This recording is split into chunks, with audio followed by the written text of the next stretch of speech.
bebas, ya ada kesejahteraan yang didapatkan, gitu kan. Nah, pengertian bahwa kemerdekaan yang hakiki itu adalah terbebasnya manusia dari penjamahan kepada selain Allah, kita bisa ambil dari ayat Al-Quran maupun hadis Rasulullah. Dari ayat Al-Quran sering kita baca Allah berfirman, A'udzubillahi minasyaitonirrajim, wa ma khalaqtul jinna wal insa illa liya'budun. Allah menciptakan jin dan manusia dalam ayat ini semata-mata untuk menyembah Allah Subhanahu wa taala. Jadi peran manusia itu adalah beribadah, beribadah pada Allah Subhanahu wa taala. Dan ini diperkuat oleh hadis Rasulullah, ini ad'ukum ila ibadatillahi wahdah. Sesungguhnya aku menyeru pada kalian untuk menyembah Allah saja.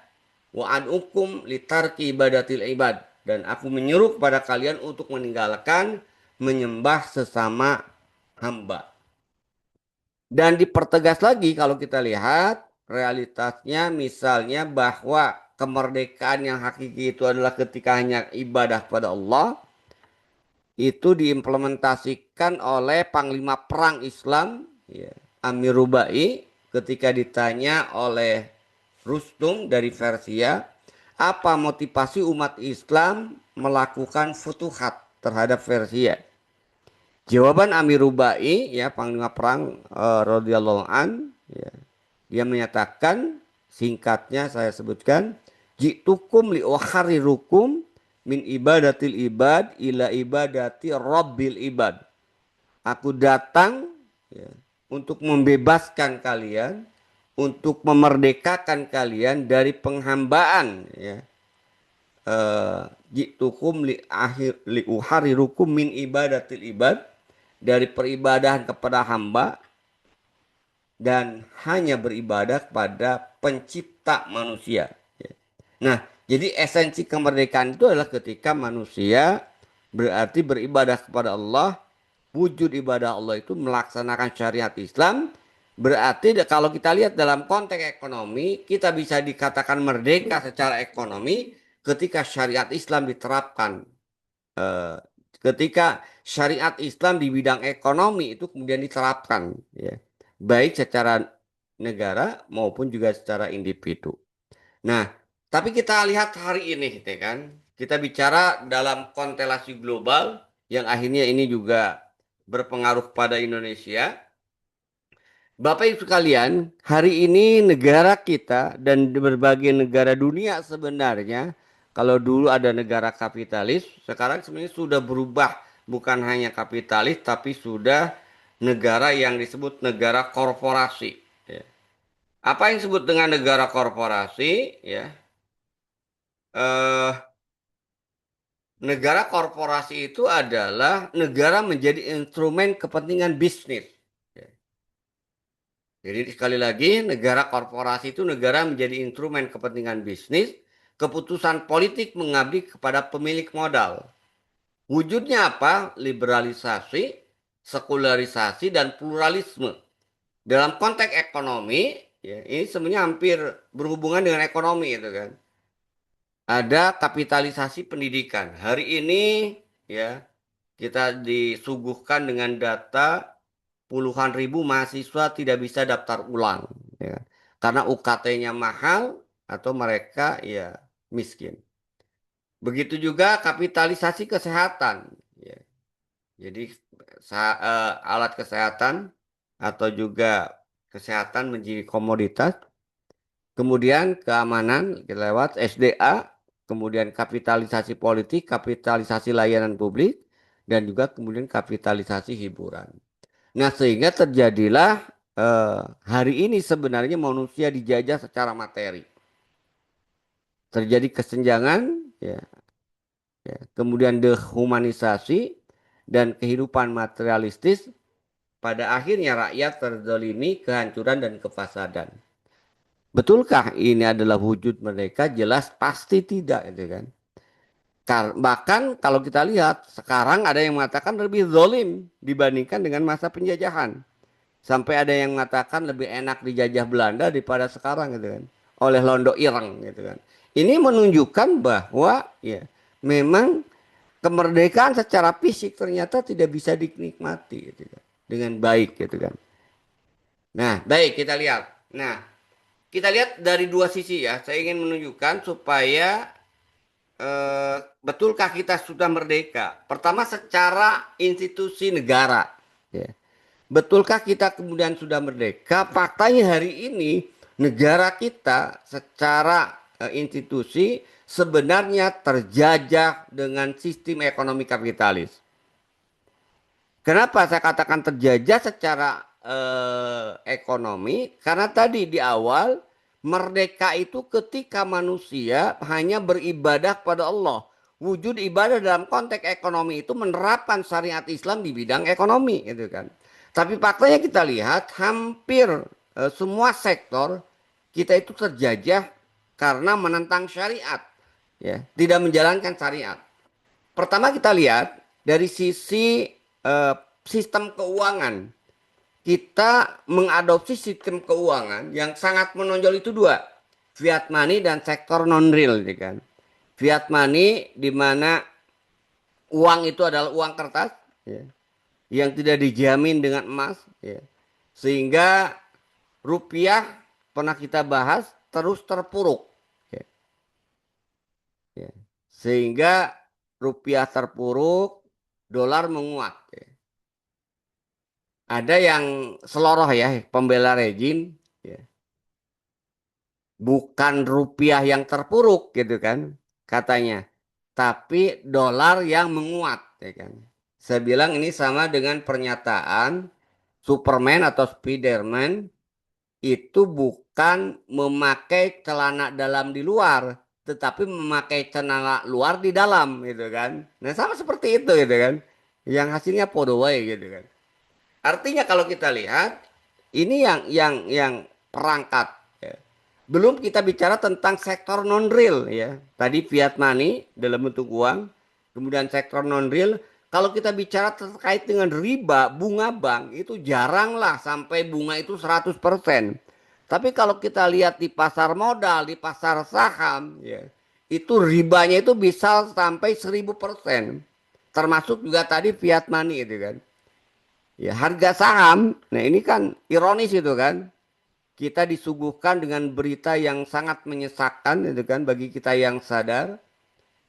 Masjid sekarang ya itu sudah Istiqlal itu kan dengan imam masjidnya yang kebetulan merangkap Menteri Agama yang dulu mencium ya Sang Faus itu kan ketika berkunjung ke Jakarta, dia mengatakan Istiqlal, Masjid Istiqlal adalah masjid pertama yang akan listing atau akan main di pasar modal. Padahal kalau kita lihat ya, pasar modal itu di situ ada judi dan dua dosa besar, judi dan riba, gitu kan. Ya walaupun eh, pasar modal syariah tetap aja ya. Kenapa? Karena esensinya pasar modal syariah itu menjadikan uang sebagai komoditas, yaitu tadi adanya sektor non real, gitu kan. Jadi yang terjebak itu sebenarnya bukan hanya negara itu kan. Sekarang itu sudah masuk masjid pun dijebak ya. Masjid pun kemudian diperosokkan ya kan. Untuk mencari dana ya. Dana dengan dalih mengandalkan dari jamaah ya. Itu menciptakan ketergantungan, maka wakaf tunai itu kemudian dibisniskan dalam bentuk dijual dibeli saham, investasi saham. Naudzubillahi min dzalik itu kan. Yang kedua, kita sudah tahu juga, ini juga sesuatu yang meniscayakan kita mengenaskan penguasaan sumber daya alam oleh para kapitalis ya, lokal maupun asing, londo ireng maupun juga memang asing gitu kan. Kemudian APBN terperangkap hutang, ya. Bunganya saja tiap hari kurang lebih 16 triliun, ya. Ini bunganya itu kan, ya. Belum pokoknya itu kan. Dan tidak kalah dahsyatnya juga korupsi. Sampai ada seloroh sekarang itu kan. Ini ada liga korupsi. Sekarang ada yang terbaru itu. Jam yang mahal itu bukan jam Rolex gitu kan ternyata. Jam yang paling mahal itu jam Fitsus katanya. Kenapa? Karena sampai 74 kilogram emas itu kan. Yang dimiliki oleh jam Fitsus. Nah, inilah fakta. Saya lihat secara global ya kan. Kita terperangkap secara negara terjajah secara ekonomi ya. Nah, di sisi lain kita lihat juga menunjukkan betulkah kemudian rakyat itu kita negara ini merdeka. Rakyat dipalaki, oligarki diamnesti, pejabat hidup mewah itu kan. Padahal kalau kita bicara tadi merdeka itu adalah ketika menerapkan syariat Islam. Tapi faktanya justru yang diharamkan oleh Islam itu kemudian diwajibkan. Islam dengan tegas Rasul menyatakan la yadhulul jannah sahibu maksi. Atau dalam versi lain, matan lain, inna sahibal maksa finnar. Inna sahibal maksi finnar. Sesungguhnya pemungut pajak itu di neraka. Artinya dalam pandangan Islam, pajak itu sesuatu yang diharamkan. Nah ini bahkan diwajibkan. Sampai sekarang pekerjaan militer itu bertambah itu kan. Mengawasi agar rakyat bayar pajak. Tentara harusnya melindungi rakyat, ya. Tentara harusnya jihad fisabilillah dalam pandangan Islam. Ini malah nginteli rakyat yang tidak bayar pajak. Naudzubillah min dzalik. Nah, sementara tadi saya katakan di sini, ya, ironi itu kan, pengusaha-pengusaha, para kapitalis mereka mendapatkan apa yang disebut dengan tax holiday. Sementara rakyat PPN dinaikkan. Ini tahun 2005 dulu, itu kan. Jadi pemerintah terus memberikan amnesti kepada para kapitalis dengan istilah tax amnesty. Sementara kalau rakyat hari ini kita lihat sampai viral kan, orang yang tidak bayar pajak motor itu kan sampai disasar ke SPBU. Ini kan luar biasa. Sehingga wajar ada yang mengatakan berarti lebih kejahatan itu sama dengan penjajahan dulu di masa penjajahan fisik gitu kan. Nah, kemudian juga kita saksikan, ini kita bicara fakta-fakta aja ya. Ya. Eh, anak pejabat hidupnya mewah-mewah gitu kan. Sementara rakyat dipajaki, PPN dinaikkan. Nah, para petugas pajaknya itu kemudian mendapat tunjangan remunerasi yang sangat tinggi. Jadi ini wajar gitu kan. Eh, dan ini yang ngomong Pak Prabowo itu kan. Ada yang disebut dengan londo irang gitu kan. Jadi sebenarnya kita itu dijajah oleh bangsa sendiri gitu kan, dengan undang-undang. Nah, di sisi lain juga kalau kita lihat ya. Jadi saya ingin tunjukkan bahwa di mana letak merdekanya secara ekonomi itu kan. Secara hukum syara dalam pandangan Islam ya, sumber daya alam itu wajib dikelola oleh negara karena masuk dalam kategori milik umum. Sementara di negeri ini SDA dikuasai oligarki, akhirnya rakyat gigit jari. Misalnya ya sampai pasir aja itu dijual ya kan. Yang akhirnya Singapura itu dia luas negaranya bertambah, yang ngambil pasirnya dari Indonesia itu kan. Padahal kalau kita lihat eh, ekspor pasir laut itu mengancam ekosistem ya, dan juga mengancam masyarakat. Beberapa tahun yang lalu, 2 tahun yang lalu, nggak salah kita dihebohkan juga dengan kasus proyek PIK 2 itu kan, yang laut disertifikasi. Dan ironisnya ulamanya itu mengatakan bahwa oh, itu sesuai dengan syariat Islam katanya. Itu masuk dalam kategori Ihyaul Mawat. Ini luar biasa. Saya kira penipuan terhadap umat ulama seperti ini. Gitu kan. Jadi sebuah kemaksiatan milik umum kemudian dimonopoli oleh oligarki itu dianggap Ihyaul Mawat yang berarti menjalankan syariat Islam kan luar biasa menipu umat, menipu rakyat yang bodohnya itu kan. Jadi dalam kasus kasus timah, kemudian juga tadi fenomena pagar laut di peralihan Tangerang, ini menunjukkan bahwa kita ini tidak menerapkan syariat Islam, maka nggak layak dikatakan negeri ini sudah merdeka. Di sisi lain, subsidi terus dipersulit. Rakyat menjerit, sementara APBN bayar riba, bunganya selangit. Ini yang pernah kita bahas juga. Tadi di awal saya sebutkan ya kan. Bunganya aja tiap hari 1,6 triliun gitu kan. Ya, itu sudah bisa bikin puluhan gedung gitu kan. Gedung SD. Nah, itu ya. Berikutnya kita lihat itu negaranya. Sekarang rakyatnya, betulkah rakyatnya yang tadi saya katakan pesta pora, iuran, ya kan, menikmati kemerdekaan secara fisik. Betulkah mereka sudah merdeka? Dalam pandangan Islam secara ekonomi, faktanya ternyata tidak. Jadi umat banyak yang terjerat dengan pinjol judol. Sementara aparatnya jadi bandar. Ini kan luar biasa. Jadi kalau kita lihat negaranya eh, terjerat pinjaman IMF, World Bank, rakyatnya terjerat pinjol. MUI mengeluarkan fatwa pinjol haram. Cuman sayang MUI nggak pernah mengeluarkan fatwa bahwa haram negara minjem utang luar negeri. Ini peristiwa pernah ya terburuk di tahun 2024 ya kan. Jadi jutaan warga terpapar pinjol ya. Jadi ketika mereka terpapar pinjaman online riba, jelas nggak merdeka. Karena berarti mereka melanggar syariat Islam. Kemudian tadi ini data judi online 8,8 juta orang terlibat judi online. Ini yang terdata, faktanya bisa jadi lebih. Dan ternyata yang paling banyak di provinsi saya gitu kan, Jawa Barat ya.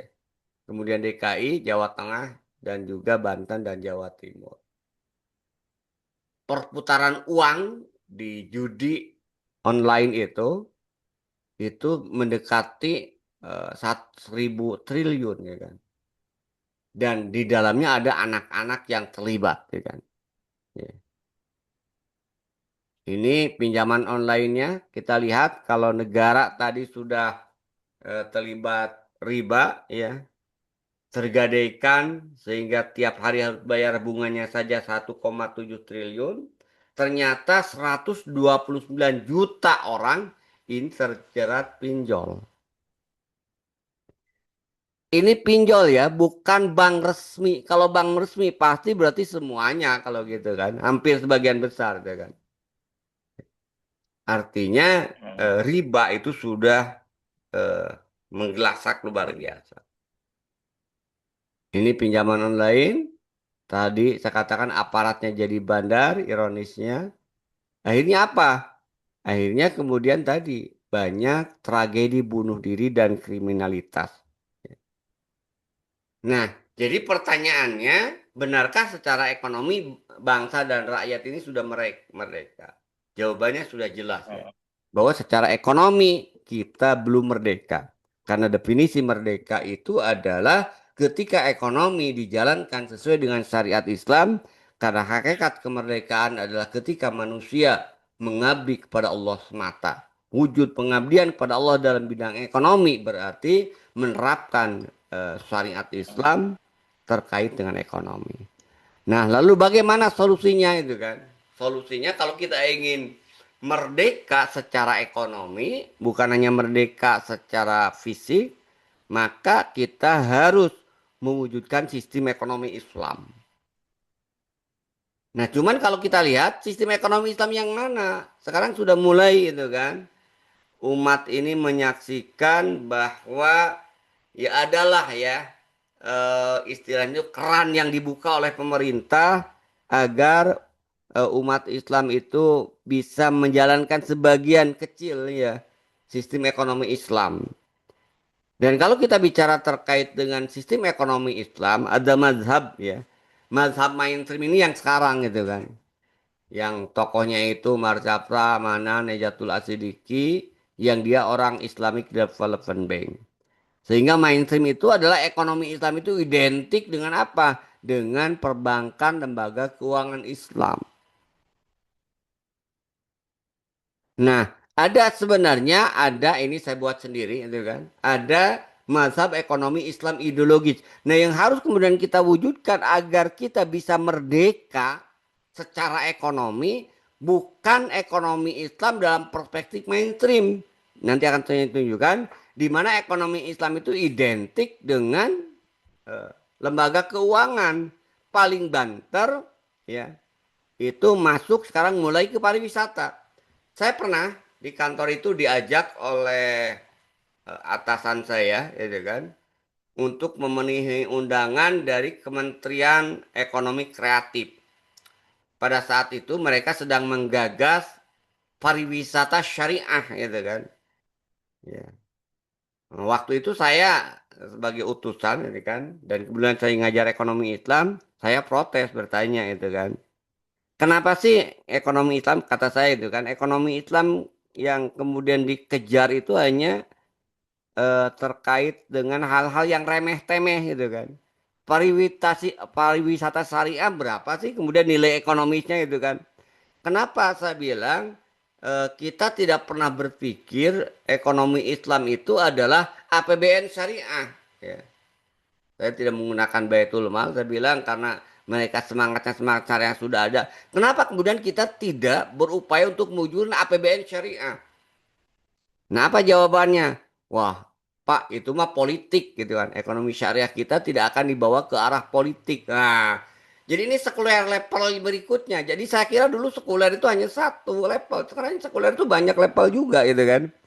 Jadi mereka mengakui Islam mengatur masalah ekonomi. Tapi ekonomi yang kemudian Islam yang dipahami diterapkan tidak boleh bawa politik. Politik ekonomi Islamnya nggak boleh. APBN atau Baitul Mal menurut syariat itu adalah ranah politik. Jadi sekuler. Jadi ekonomi Islam sekuler gitu kan. Jadi ada orang sekuler yang tidak mengakui bahwa Islam itu mengatur ekonomi. Ini ngaku ya bahwa Islam mengatur urusan ekonomi, tapi ekonomi privat, bukan ekonomi publik, bukan ekonomi politik. Nah, ini sekuler level berikutnya gitu kan, atau ketakutan ya. Nah, jadi yang harus kita wujudkan ekonomi Islam ideologis ya. Kenapa yang harus kita wujudkan harus ekonomi Islam ideologis? Yang pertama, ekonomi Islam itu lahir dari ideologi Islam. Yang akan dilakukan dan harus dilakukan bukan islamisasi dari kapitalis dan sosialis. Kemudian memandang problem ekonomi itu distribusi, ya.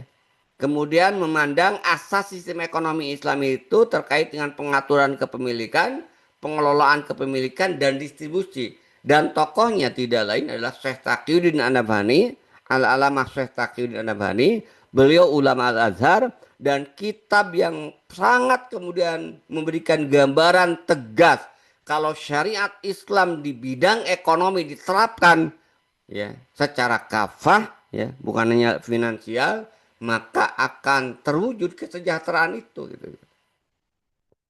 Nah, lalu di mana letak kesalahan eh, ekonomi mainstream ya. Jadi saya tunjukkan nanti bagaimana mazhab mainstream ini ya ketika mereka membahas ekonomi Islam ternyata yang mereka lakukan itu adalah islamisasi ekonomi kapitalis dan fokusnya itu sektor keuangan Islam. Ya, ini saya tunjukkan. Nah, ini kita lihat ya. Nah, ini adalah The Indonesian Islamic Financial System Architecture. Kalau kita lihat dari sisi finansial, makanya tadi itu kan, kalau ketua MUI, ketua Dewan Masjid Istiqlal akan kemudian main pasar saham itu kan dengan dana wakaf tunai wakaf yang didapatkan untuk membeli saham ya dengan saham syariah karena memang inilah kalau kita lihat ya kan ini bagian dari upaya untuk mengislamisasikan para kapitalis ekonomi kapitalis finansial padahal sulit contoh ini asuransi saya sering gurau ini agak mohon maaf agak keras itu kan karena memang menyesatkan faktanya nggak ada yang namanya asuransi syariah gitu kan sehingga saya sering gurau ada nggak pelacuran syariah gitu kan. Jadi semua yang eh, kapital itu nggak bisa semuanya diislamisasi. Kenapa? Karena cacatnya itu dari dasar. Perbankan mungkin bisa, walaupun akhirnya juga saya sering gurau bukan perbankan syariah tapi perbankan syariah, gitu kan. Kenapa? Karena ya. tidak bisa, karena tetap aja perbankan syariah itu menjadikan uang itu sebagai komoditas. Walaupun dengan akad-akad yang seolah-olah syar'i gitu kan. Nah, apalagi asuransi itu kan. Jadi selama ini kan asuransi itu mereka kebanyakan tidak memanfaatkan. Syekh Taqiyuddin menyebutkan bahwa keharaman asuransi itu bukan hanya karena ada goror, ada riba dan ada di situnya kezaliman, ya. Maisir, goror dan riba. Tapi Syekh Taqiyuddin menyebutkan bahwa haramnya asuransi itu dari sesuatu yang sangat mendasar. Kenapa? Karena transaksi dalam asuransi itu adalah transaksi janji. Dan ini kita sudah bahas dalam kajian kitab Sistem Ekonomi Islam. Nah, jadi kalau kita lihat ini adalah Islamisasi keuangan kapitalis, ya. Sudah mah ekonomi Islamnya juga dipersempit hanya dengan keuangan, dan keuangannya juga ternyata mengadopsi kapitalis, hanya digunakan dengan, ya, kalau bahasa yang sangat nyinyir itu Arabisasi aja istilah katanya. Ya walaupun sebenarnya kalau saya tidak seperti itu, gitu kan. Ada yang benarnya tapi banyak yang kemudian keliru itu kan dari pengembangan ekonomi syariah yang berbasis pendapat atau mazhab mainstream tadi, ya. Baik. Nah, lalu bagaimana solusi sistem ekonomi Islam secara ideologis? Tidak ada jalan lain, ya. Kalau kita ingin mewujudkan kemerdekaan ekonomi umat, maka yang harus kita wujudkan itu adalah sistem ekonomi Islam ideologis yang sudah pernah kita bahas, ya, di mana dalam sistem ekonomi Islam seluruh harta kekayaan itu kemudian diatur kepemilikannya, ada milik individu, milik umum dan milik negara, ya. Dari masing-masing jenis kepemilikan itu memberikan kontribusi terhadap rakyat dan umat serta negara, gitu. Jadi dari kepemilikan individu dengan mekanisme pengelolaannya mekanisme syariah masuk ke Baitul Mal, zakat, infak, sedekah. Kalau harta milik umum memang dikelola oleh negara, sementara milik negara juga dikelola oleh negara, maka semua itu menjadi sumber utama APBN atau Baitul Mal, kan. Nah, dari sinilah kemudian dialokasikan, ya, untuk kebutuhan pokok, ya, kebutuhan pokok masyarakat, ya, pendidikan, kesehatan, keamanan, kemudian untuk kebutuhan pokok individu, sandang, pangan, dan papan, dan juga untuk membangun industri berat, infrastruktur, dan belanja negara. Nah, terakhir, ya, sebagai penutup, ya, singkat saja. Jadi, Robini itu mengatakan bahwa karena sesungguhnya benar, kapitalisme memiliki cacat celah dalam dirinya. Namun jawaban dari krisis tentunya bukan dengan pemikiran Karl Marx. Jadi Karl Marx mengkritik kapitalis, tapi bukan berarti itu kan kata Rubini ini solusi ekonomi itu dengan sosialis, gitu kan, komunis, gitu. Lalu apa buktinya bahwa ini sedikit cerdas, ini kan? Mudah-mudahan ditunjukin nanti dia ke Islam. Kenapa? Karena kalau bukan kapitalis, bukan juga sosialis komunis ala Karl Marx, jadi apa yang kemudian bisa membebaskan umat ini tadi dari penjajahan ekonomi? Tidak lain adalah penerapan syariat Islam di bidang ekonomi secara kafah. Dan itu terbukti, ya, seperti pernyataan Pak Prabowo, gitu kan. Saya ambil ini, ya, ambil pernyataan beliau supaya kalau ada yang mengkriminalisasi khilafah atau sistem khilafah, nah harusnya Pak Prabowo juga, karena dia juga pernah menyinggung sistem khilafah ini. Dia mengatakan, ya, terkait dengan Ottoman Empire itu kan, atau kehilafahan Utsmani, cuman ini juga dimanipulasi juga oleh Barat. Istilahnya itu jadi Ottoman Empire, gitu kan. Padahal yang dimaksud itu kesultanan atau khalifah. Nah, Prabowo mengatakan Tidak ada negara tanpa tentara yang kuat, tidak ada tentara yang kuat tanpa uang, tidak ada uang tanpa kemakmuran, tidak ada kemakmuran tanpa rakyat yang bahagia dan sejahtera, tidak ada rakyat bahagia dan sejahtera tanpa pemerintahan yang bersih dan adil. Artinya kalau kita lihat, beliau menyatakan ini pernah dirasakan oleh Turki Utsmani pada masa itu. Itu barangkali ya pengantar diskusi pada kesempatan malam ini, Tadazar. Terima kasih Bapak Ibu sekalian ya. Kalau ada diskusi saya persilakan. Bila isabil haq. Assalamualaikum warahmatullahi wabarakatuh. Waalaikumsalam warahmatullahi. Ya, waalaikumsalam warahmatullahi wabarakatuh.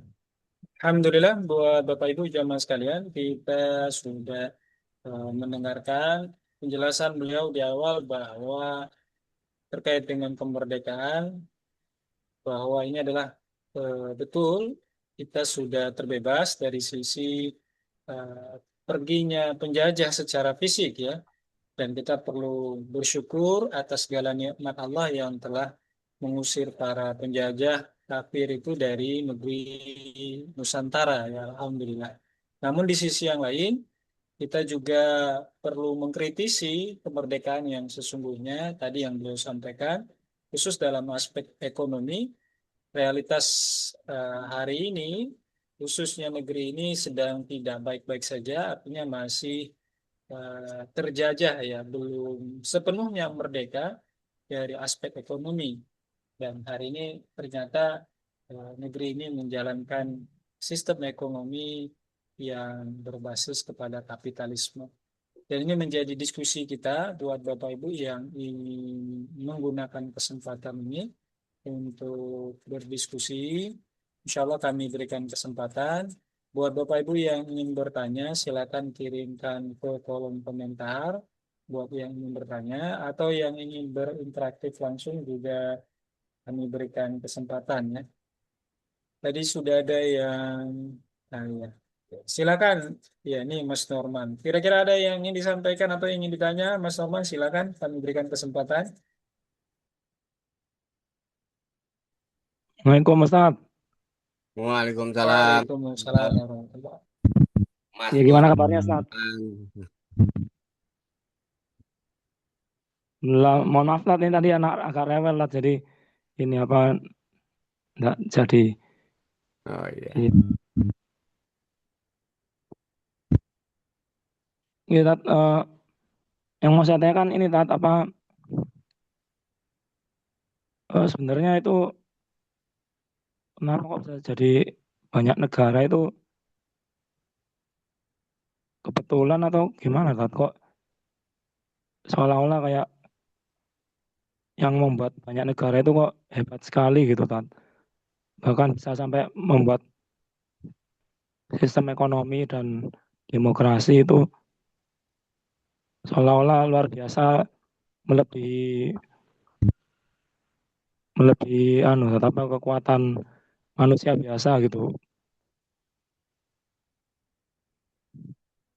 Orang Islam kan ini apa yang dijamin masuk surga ya, tapi kenapa kok ini apa seperti eh, tidak mampu gitu atau gimana itu kan nggak ngerti saya. Itu yang pertama. Assalamualaikum warahmatullahi wabarakatuh. Waalaikumsalam warahmatullahi wabarakatuh. Ini berkaitan dengan beliau bertanya terkait dengan munculnya berbagai negara dengan konsep masing-masing Ustadz. Sedangkan Islam juga punya pandangan, namun kenapa bisa eh, mundur ya, bisa dibilang begitu, atau kalah dari model-model negara ataupun sistem ekonomi yang ditawarkan berbagai negara tadi. Ini gimana tanggapan Ustadz? Ya, jadi kalau kita lihat faktor utamanya itu adalah ya, adanya Ghazwul Fikr ya, perang pemikiran. Jadi tadi seperti kita lihat kan perang itu ada perang fisik, ada perang pemikiran. Nah, yang beda ya. Kalau kemerdekaan fisik, kemerdekaan non fisik. Nah, perang juga sama. umat Islam ketika bicara terkait dengan perang secara fisik itu tidak pernah kalah. Kenapa? Karena mereka menyadari dan memahami ya, orang yang mati syahid itu masuk surga tanpa hisab. Dorongan ruhiyah itu luar biasa ini. Nah, orang-orang kafir memahami itu, gitu kan. Makanya mereka membuat strategi. Salah satu strategi yang lakukan itu Ghazul Fikr. Apa Ghazul Fikr itu ditanamkan lewat pendidikan. Kalau kita baca di buku Akar Nasionalisme di Dunia Islam, itu kan, itu ternyata yang penggagasnya, yang memunculkan pertama terkait dengan konsep nasionalisme itu sekolah pertama itu di Beirut pada saat itu, gitu kan, yang itu tidak lain untuk menanamkan benih-benih kerusakan terhadap umat Islam. Jadi diserang ya, Islam itu kemudian diserang ya, dengan pola pendidikan awalnya itu dan kemudian menyebar. Dan mereka lewat Ghazul Fikr ya, di berbagai sektor kehidupan ya kan, itu nyaris ya itu hilang ya syariat Islam tadi, gitu kan. Sehingga muncul tadi berbagai pendapat manusia ya. Makanya ya termasuk yang paling dominan itu sistem demokrasi ya. Karena itu kalau kalau kita lihat esensi tadi ya, kalau secara ekonomi kita masih terjajah karena ya aturan ekonomi yang diterapkan aturan kapitalis, secara politik juga sama, kita masih terjajah. Dan Barat lewat Ghazul Fikrnya bisa memanipulasi, gitu kan, memanipulasi. Misalnya dalam konteks politik, demokrasi itu kemudian mereka sembunyikan hakikatnya, yang ditonjolkannya itu adalah pemilunya. Sehingga banyak kalau kita bicara terkait dengan demokrasi, yang merasa bahwa nggak ada masalah dengan Islam, gitu kan. Islam juga kok ada dalam pemilihan khalifah, ada pemilu, pemilihan umum, seolah-olah demokrasi itu pemilihan umum itu kan. Padahal esensi demokrasi itu adalah ketika manusia itu diberikan hak untuk membuat hukum. Inilah yang disindir oleh Rasulullah ya kepada orang-orang Yahudi dan Nasrani itu kan. Allah menggambarkan ya yang kemudian disampaikan oleh Allah lewat ayat Al-Qur'an ya. Allah berfirman, "Ittakhadhu akhbarahum wa ruhbanahum arbaba min dunillah." Kita singgah itu kan. Mereka orang-orang Yahudi ya, orang-orang Nasrani menjadikan rohib-rohib dan pendeta-pendeta mereka itu sebagai Tuhan-Tuhan selain Allah, tandingan-tandingan selain Allah. Nah, pada saat itu panglima perang apa? Salah seorang yang sudah masuk Islam dari kalangan Yahudi atau Nasrani, yaitu Adi bin Atim, itu menjawab, "Ya Rasulullah, kami atau mereka orang-orang Yahudi dan orang-orang Nasrani tidak pernah menyembah rohib-rohib mereka, tidak pernah menyembah pendeta-pendeta mereka." Tapi apa kata Rasulullah? Betul, memang ya orang Yahudi, orang Nasrani itu tidak menyembah rohib dan pendeta mereka. Tapi pendeta dan rohib mereka menghalalkan apa yang diharamkan Allah, mereka ikut. Dan mengharamkan apa yang dihalalkan oleh Allah, mereka juga ikut.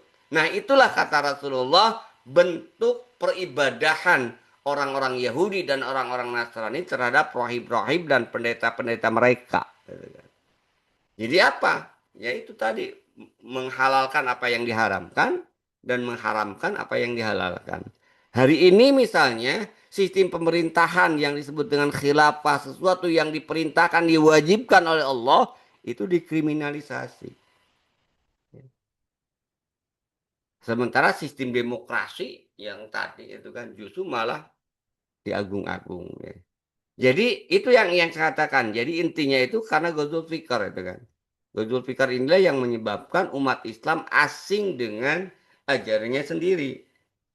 Nah, di eh, pengantar ini sedikit ya, merefresh kembali. Di pengantar sistem ekonomi Islam karya Syekh Taqiyuddin An-Nabhani disebutkan bahwa salah satu ya ide pemikiran hasanah yang hampir hilang di tengah-tengah umat itu, yaitu pemikiran tentang sistem ekonomi Islam. Sehingga yang terjadi, yang tersisa di dalam sistem ekonomi Islam itu hanya bicara tentang haramnya riba dan wajibnya zakat. Itu aja. Ya. Makanya seperti yang saya katakan tadi kan, ketika di kementerian saya protes, kenapa sih ya ekonomi syariah itu yang disentuh hanya receh-receh aja, pariwisata syariah, kenapa sih tidak pernah membahas, mengusung pembahasan terkait dengan ya APBN syariah gitu kan. Nah, ternyata jawabannya seperti itu. Itu urusan politik gitu kan. Nah, artinya memang ini juga kerancuan dan kesalahan berpikir umat Islam sudah sangat parah. Itu ya barangkali ya. Kalau saya sih melihat intinya dampak dari Ghazwul Fikr akhirnya ya umat Islam kehilangan pemahaman yang benar tentang Islam itu sendiri gitu ya. Kalau Ya, faktor individu itu gimana, Tat? Ya kalau Faktor individu. faktor individu ya tadi kalau kita lihat kan kalau kita bicara terkait dengan individu ya lemahnya mereka gitu kan. Itu kan ketika mereka eh, pemikirannya juga mengadopsi ya pemikiran-pemikiran kapitalis yang sama. Kan objek dari negara itu kan individu. Ya. Jadi walaupun memang ya akan dahsyat ya itu ketika diperankan oleh negara. Kalau individu aja mungkin ya dampaknya tidak begitu terasa itu kan. Tapi kalau diperankan oleh negara ya maka akan terasa liberalisasi dan sekularisasi atau Ghazwul Fikr ini. Itu ya. Jadi memang ya kalau kita bicara individu masih ada ya individu-individu yang paham. Cuman kan kalau bicara individu nanti banyak yang penakut. Jadi kalau saya kontak dengan para tokoh dulu itu kan mereka bukan tidak paham syariat Islam itu wajib. Ya. Bukan tidak tahu bahwa khilafah itu kemudian memang salah satu sistem pemerintahan Islam. Tapi alasan mereka itu tidak mampu ya. Kita kalau berjuang itu kemudian eh, akan membawa doror, ya lebih baik diam aja. Itu yang terjadi. Gitu kan.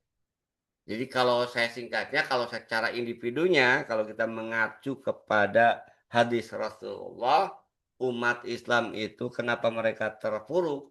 Karena secara individu umat Islam sudah terkena penyakit yang sangat kemudian dahsyat, yaitu yang disebut dengan al-wahan, hubbud dunya wa karahiyatul maut. Itu ya barangkali Ustaz Norman. Wallahu a'lam bishawab. Apa ya, nggak boleh, Tat? alhamdulillah. Satu lagi, Tat. Ini di surat ini, Tat. Mohon maaf, Tat. Di surat Ya, Asy-Syura, ntar. Tat. Ayat ke-8 itu, Ntar. Tat. eh, ya, kita coba beralih dulu ya, karena ada lagi pertanyaan yang lanjut. Nanti Mas kirimkan dulu ke pertanyaan ke kolom komentar ya. Eh, Mohon maaf ya. Ini kita masuk, ada 3 pertanyaan lagi nih Ustadz. Kita coba pilih dulu dari yang paling berkaitan dengan tema kita malam ini ya. Dari akun inisial ya, ZR. Assalamualaikum Ustadz, izin bertanya, melihat kondisi Indonesia saat ini, sistem kapitalisme sudah mengakar. Bagaimana caranya supaya ekonomi Islam masuk ke dalam pemerintahan dan merubahnya, Ustaz? Nah, ini pertanyaan dari peserta kita dengan inisial akun ZR. Monggo, Tat, ada yang bisa kira-kira bisa ditanggapi, Ustaz? Bentar, siap.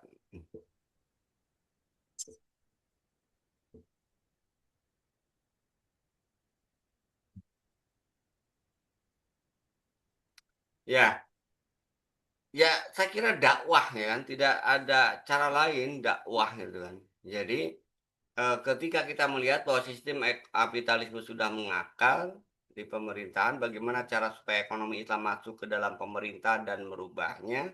Ya ini kan bicara tentang dakwah. Kalau kita bicara tentang dakwah, maka kita siapa yang kita teladani tidak lain adalah Rasulullah SAW. Nah, ini kan nanti bicara terkait dengan perubahan masyarakat.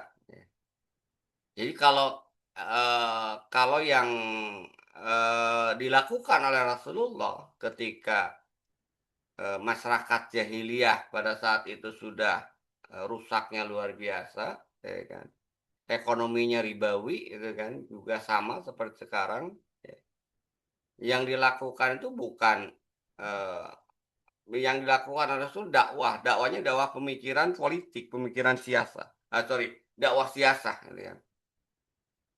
Jadi dengan berjuang untuk mewujudkan dalam bahasa Al-Quran itu sebutkan kan Rasulullah senantiasa meminta sultanan nasiro, kekuasaan yang menolong. Dan menarik kalau kita lihat ya, dakwah yang dilakukan oleh Rasulullah tadi ya, itu eh, tetap mendakwahi para pemimpin-pemimpin Quraisy, tokoh Quraisy pada saat itu. Tapi ketika kemudian ditawari ya oleh pemimpin-pemimpin Quraisy karena dakwah Rasulullah begitu luar biasa itu kan, mereka sudah tidak bisa membendung lagi gitu kan. Ya Rasulullah kemudian menolak jabatan, menolak kemudian kekayaan, menolak kemudian wanita-wanita yang cantik, 3 tak itu kan. Ya. Kenapa? Karena ya memang dan juga menolak artinya juga masuk sistem tadi. Jadi cara ya supaya ekonomi Islam masuk ya tadi dengan dakwah ya secara individu ya bisa kita sampaikan. Tapi tadi kalau kita bicara secara individu ya maka eh, mungkin ya ada yang paham di pemerintahan itu ya tapi juga eh, ketakutan ya kan. Jadi ketika kita dulu kontak ya beberapa orang mereka mengerti gitu kan. Ya cuman tadi dalam bahasa mereka ya itu berat untuk mewujudkannya karena terkait dengan masalah politik gitu kan.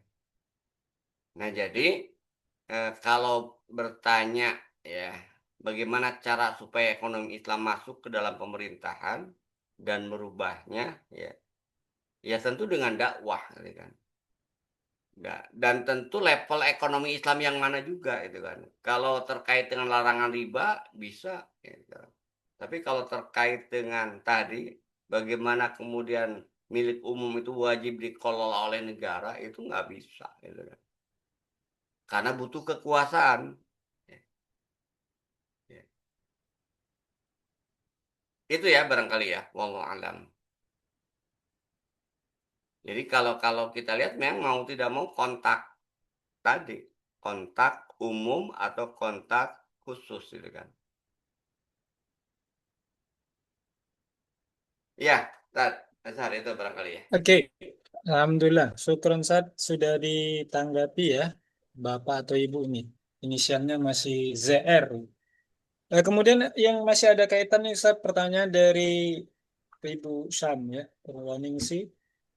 Boleh nggak Ustaz dijelaskan kembali pertanyaan beliau terkait dengan seputar hukum eh, bekerja sebagai pegawai pajak Ustaz. Tadi sudah Ya, ada gimana Ustaz? jadi ayat atau hadis yang terkait dengan la yadkhulul jannah sahibu maksi, ya kan, tidak akan masuk surga ya pemungut pajak yang dimaksud itu adalah kalau menurut Syekh Alpo itu adalah termasuk juga Syekh Abdul Qadim Zalum itu adalah penguasa bukan petugas pajak gitu kan. Jadi la yadkhulul jannah sahibu maki itu adalah tidak akan masuk surga pemungut pajak yang dimaksud itu adalah penguasa yang menjadikan pajak sebagai sumber utama pendapatan negara yang menjadikan pajak secara zalim ya memungut dari rakyat. Nah, sementara terkait dengan hukum pegawai pajaknya ya ada perbedaan pendapat Ya, ada yang mengatakan ini juga termasuk eh, apa istilahnya itu pegawai pajaknya gitu kan. Nah, tapi kalau eh, menurut Syekh Atta Abu Rustah dalam tanya jawabnya itu boleh menyebutkan kalau hanya sampai pada eh, petugas pajak, ya, dalam artian dia hanya mencatat atau menyampaikan surat teguran ketika seseorang telat bayar pajak secara administratif, yaitu boleh gitu kan. Ya, boleh walaupun ya disertai dengan saran sebaiknya jangan bekerja di situ gitu ya. Jadi jawaban Syekh Alta itu mengatakan bahwa ya hukum bekerja sebagai petugas pajak boleh, tapi sebaiknya dihindari, gitu kan. Ini maksudnya ya. Mungkin banyak itunya ya, eh, dampaknya yang eh, apa bisa membuat tadi itu kan doror gitu kan. Tapi hukum asalnya boleh. Kecuali yang tidak boleh itu sampai pada level penyita. Nah, kalau sudah sampai pada level penyita itu yang diharamkan. Walaupun ada juga ulama yang menggeneralisasi, pokoknya petugas pajak semuanya pinar. Nah, kalau saya auto memisahkan tadi, ya. Kalau hanya sekedar dia ASN atau pegawai yang ditugaskan untuk memungut pajak, menyampaikan pajak, istilahnya itu mencatat pajak itu nggak masalah. Tapi kalau dia sudah, nah ini tergantung pekerjaannya nanti. Kalau pekerjaan yang sudah menentukan besarnya pajak, nah, artinya menentukan itu regulasi ya. Regulasi pajak kendaraan bermotor sekian gitu kan. Pajak makanan 10% atau 12%. Nah, kalau sudah sampai pada regulasi dan penyita pajak, nah saya auto mengatakan itu haram. Ya, harus ditinggalkan. Tapi kalau hanya sekedar pencatat, nagih tapi tidak memaksa gitu kan. Itu tadi boleh walaupun kata kata tanya jawab itu kalau ada pekerjaan yang lebih baik sebaiknya tinggalkan. Itu ya wallahu a'lam bishawab.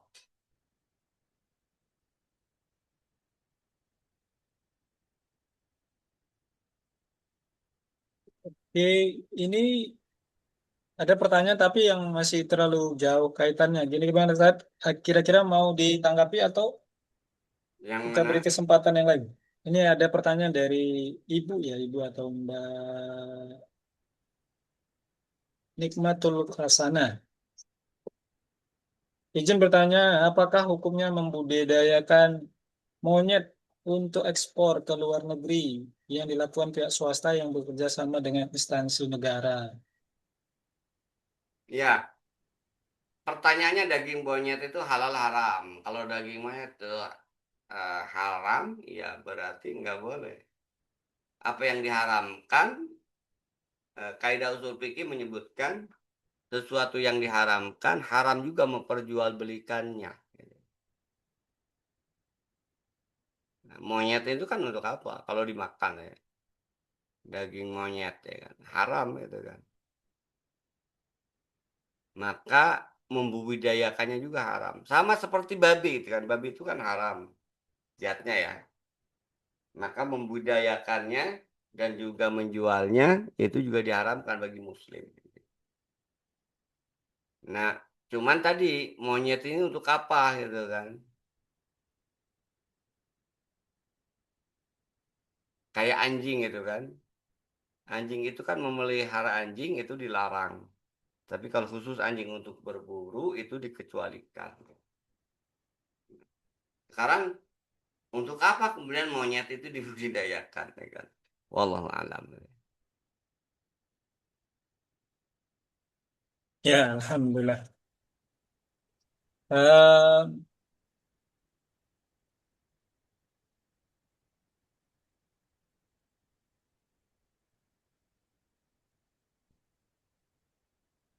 ya, berikutnya ada tanggapan dari penanya sebelumnya. Iya, Kemudian eh, dari Mas Norman ini, Ustaz. Mungkin ini pertanyaan terakhir dari beliau ini. kita cukupkan untuk beliau. Kalau memang nanti nggak ada lagi pertanyaan dari peserta, beliau simpulannya saya bacakan aja Ustaz. Ini kenapa umat Islam terasa sangat sulit untuk bersatu, padahal punya Al-Quran satu, punya Nabi satu, Tuhannya satu. Nah, ini gimana Ustaz? Implementasinya terasa agak berat untuk menyatukan kaum muslimin. Nah, solusinya gimana nih Ustaz? Ya berat iya, tapi mustahil enggak gitu kan. Jadi berat ya. Kenapa sekarang itu berat? Karena tadi pemikiran umat itu sudah rusak, itu aja masalahnya. Dan itu perlu itu kan, perlu kesabaran, kesungguhan untuk ya merubah pemikiran umat ya kan. Dan tentu tugas inilah yang seperti saya katakan tadi, tugas kita berat ya kan. Makanya tidak boleh berleha-leha dalam dakwah ini gitu kan. Setiap saat harus sampaikan ide gitu kan. Ide Islam maksudnya itu kan. Dan saya kira ya insya Allah itu kan Allah tidak akan membebani di luar kemampuan kita itu kan. Allah sedang menguji kita aja kesungguhan kita dalam dakwah ya. Toh yang harus yang menjadi tugas kita itu kan menjalankan perintah Allah, bukan kemudian mewujudkan keberhasilan. Urusan keberhasilan itu urusan Allah itu kan. Tugas kita itu adalah menjalankan perintah Allah. Karena ketika Allah kemudian sudah memberikan pertolongannya, itu sudah logika manusia itu nggak akan nyampe gitu kan. Artinya dijawabnya dengan keimanan gitu kan. Contoh sederhana kan, bukan contoh sederhana, contoh Nabi Musa itu kan, itu luar biasa dakwahnya itu kan. Kemudian oleh Fir'aun didesak, kemudian sampai kemudian di pinggir laut. Apa perintah Allah? Ya, perintah Allah pukulkan tongkatmu ke laut.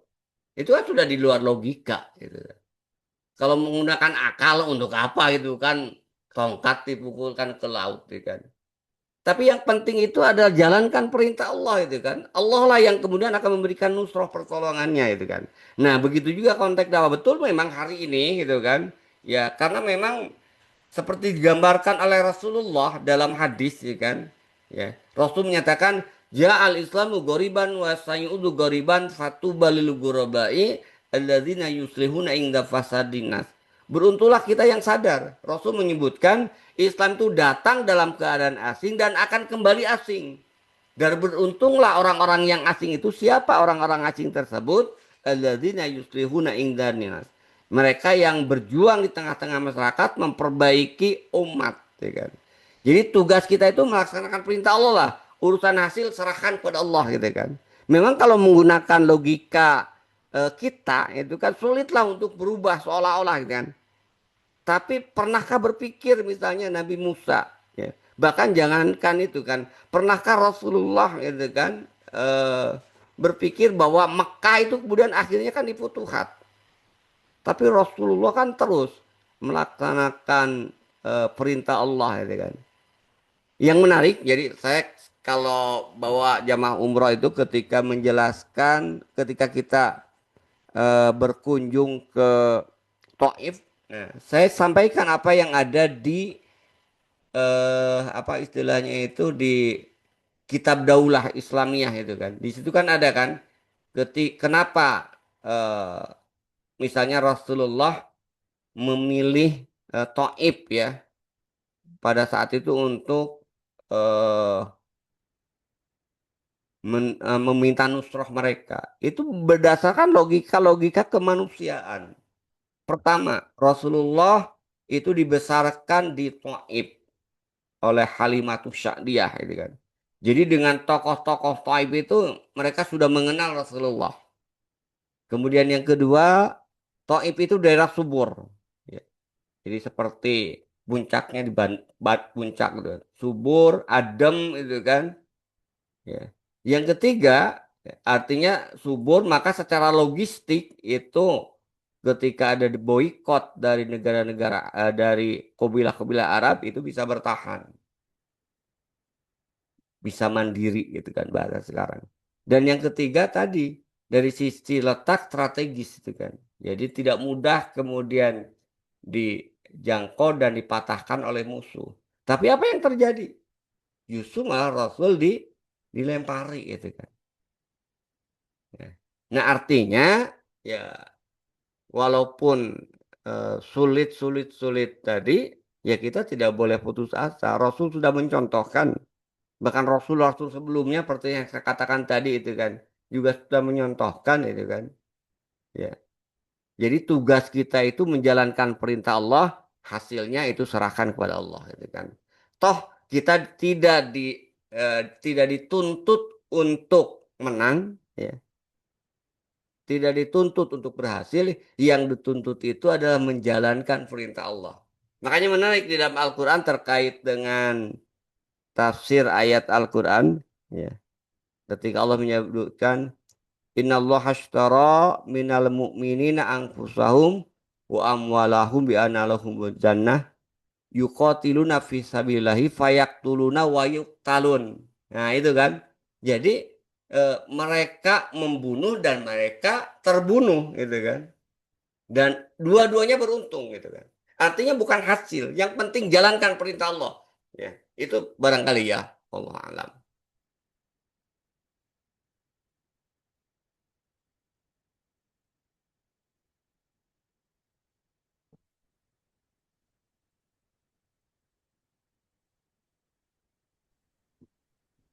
Ya, eh, kami coba konfirmasi dulu. Ya, kalau tidak lagi, terakhir Ustaz, mungkin dari saya sebagai penutup sekaligus minta izin Ustaz. Eh, Tadi di awal dikatakan bahwa penting bersyukur atas kemerdekaan ini. Maka muncul pertanyaan Ustaz, sebagai penutup kita malam ini, bagaimana sikap kita dalam mengisi kemerdekaan ini Ustaz? Karena faktanya tadi Ustadz juga sampaikan bahkan tidak jauh berbeda di daerah Bandung maupun Medan, hal-hal yang kita saksikan itu malah bertentangan dengan syariat ya. Dalam aspek individu Ustadz itu kemudian lantas bagi aspek politik yang ini menjadi kewenangan pemerintah. Ini bagaimana juga model mengisi kemerdekaan itu karena kita khawatir diskusi ini terkesan hanya mengkritik tapi tidak memberikan solusi yang ini juga bisa menjadi jalan keluar dari persoalan yang dihadapi negerinya. Ini gimana saat sekaligus nanti sebagai penanyaan tertutup Ustaz, penutup. Monggo Tat. Ya, pertama secara individu ya. Tadi disebutkan bahwa yang disebut dengan la in syakartum la azidanakum ini kan kita eh, sudah merdeka secara fisik ya. Dan kita tetap harus kita syukuri itu kan. Nah, apa wujud kita bersyukur itu ya dengan katakanlah kalau kita mau akui bahwa eh, apa istilahnya itu kemerdekaan secara fisik itu sebuah anugerah ya, maka kita harus syukuri bentuknya seperti apa ya, dengan jalan mentauhidkan Allah kalau menurut Imam Jalalain tadi, dan yang kedua menjalankan perintahnya, taat terhadap perintahnya. Jadi itu kuncinya itu kan, tetap artinya apa, syukur itu ya yang tadi menjalankan perintah Allah gitu kan. Nah, memang yang menjadi masalah ini lagi-lagi karena umat itu sudah eh, tercengkram dengan pemikiran-pemikiran kapitalis, jauh dari syariat Islam. Syariat Islam tidak menjadi standar dari atas perbuatan, ya. Maka ya banyak akhirnya secara individu saya katakan tadi tidak bersyukur tapi bersyukur mabok gitu kan. Artinya melakukan sesuatu yang diharamkan. Nah, ini yang memang ya berat memang, tapi tugas kita perlu kita sampaikan, ya kan. Kalau kita diundang syukuran, ya kan, ya kita sampaikan syukuran yang hakiki terkait dengan kemerdekaan itu adalah melaksanakan syariat Islam. Itu secara individu, ya. Kalau kita kemudian tidak mampu, nah ini kembali pada hadis Rasulullah kan. Man ra'a minkum munkaran falyughayyiru biyadihi fa illam yastati fa bilisani fa ilam yastati fa biqalbihi wa dzalika adzabul iman. Yang penting kita tidak terlibat lah. Kalau sudah memang tidak mampu mencegah, wong pasti marah gitu kan, dihalangi gitu kan. Ya, kita lihat aja kasus tukang cukur yang viral itu kan di Bogor itu kan, ketika dia mengatakan disuruh masang ya bendera gitu kan, dia mengatakan ah belum merdeka, dia kan intimidasinya luar biasa sampai dia klarifikasi akhirnya mohon maaf gitu kan. Kalau dia berani harus mengatakan, iya kita baru merdeka secara fisik. Harusnya jawabannya, tapi secara ekonomi dan politik kita masih terjajah. Itu lebih bagus. Tapi ternyata kan dia minta maaf. Berarti apa? Ada tekanan secara individu gitu kan. Itu ya barangkali ya. Yang kedua, kalau kita bicara pemerintah yang punya kekuasaan, kalau dia kemudian punya jabatan, maka eh, esensi mencukuri kemerdekaan itu terapan syariat Islam gitu kan. Kenapa? Karena kalau kita bicara terkait dengan sejarah perjuangan yang memperjuangkan, yang memerdekakan negara ini kan para pejuang, para ulama ya waktu itu. Dan mereka, coba kita lihat ya, perjuangan mereka, tujuan mereka itu adalah ingin menerapkan syariat Islam. Ya.